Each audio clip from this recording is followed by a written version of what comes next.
पहले मैं एक आर्टिस्ट था जो ड्रामों में भी काम किया, फिल्म में भी काम किया, स्टेज पे भी काम किया, टीवी में भी काम किया।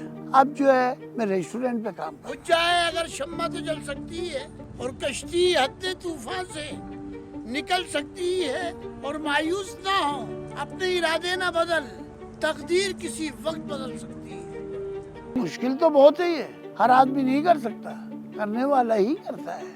और इंसान के लिए क्या मुश्किल है, अगर सोच ले तो वो कर भी जाता है। करीम तेरे कर्म का कोई हिसाब नहीं और तू लाजवाब है, तेरा कोई जवाब नहीं। कोई इंसान किसी इंसान को क्या देता है, और आदमी सिर्फ बहाना है, खुदा देता है।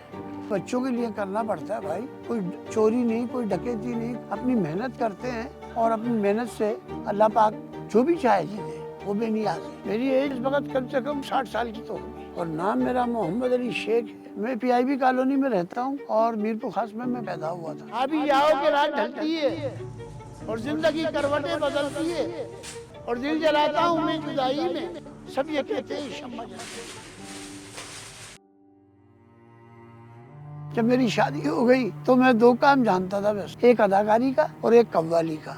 कव्वाली भी मैंने कम से कम 40 साल काम किया है और 30-35 साल ही मैंने अदाकारी में काम किया है। पहली फिल्म मेरे उस्ताद की थी जिनका नाम है परवेज कलीम, जलते बदन, और दूसरी फिल्म थी मेरी सबके बाप, जिसमें मोहसिन खान हीरो था, मोइन अख्तर हीरो था, सविता हीरोइन थी, श्रीलंका से आई थी, और अनीता अयूब थी। जान मोहम्मद की थी वो फिल्म। पहला ड्रामा था मेरा PTV का, टीपू सुल्तान, कासिम जलाली साहब का।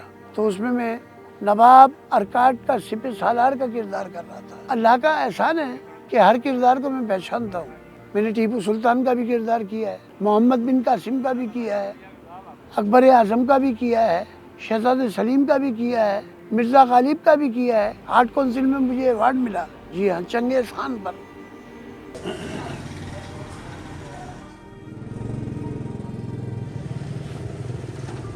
मैं घर से 8 बजे या 9 बजे निकल जाता हूँ और 10 बजे आके यहाँ पर तैयार हो जाता हूँ और गेटअप करता हूँ। गेटअप करने के बाद फिर अपने रेस्टोरेंट पे आ जाता हूँ। रोजिया ला के हाथ में जो भी मालिक दे दे, कम से कम 12,000 रुपये तो मैं किराए का देता हूँ घर का, और कम से कम 3-4 हज़ार रुपये बिल आ जाता है बिजली का। ये तो कम बता, अब ज्यादा ही आता है, मगर अल्लाह पाक ये कर देता है। फिर ये है कि घर का खर्चा भी हो जाता है, अल्लाह इज्जत से दे रहा है मेरा।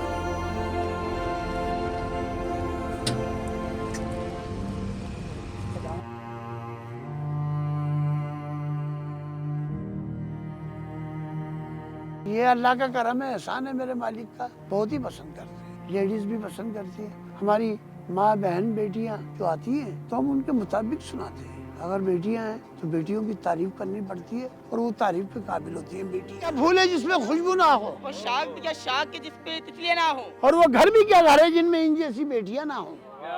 माँ है तो माँ की तारीफ करनी पड़ती है। माँ के लिए लिखा जाता है और वो लिखा जाता है कि सच्चा, माँ से बढ़ के कोई नहीं है, माँ और बाप से बढ़ के। जो कोई देख रहा है और हमें पसंद कर रहा है हमारी बातों को, या हमारे से कोई काम लेना जानता है, तो वो हमें बुलाए और हमारे से रास्ता करे। बखुदा हम मोहब्बत के दुश्मन नहीं, उसूलों के गुलाम हैं।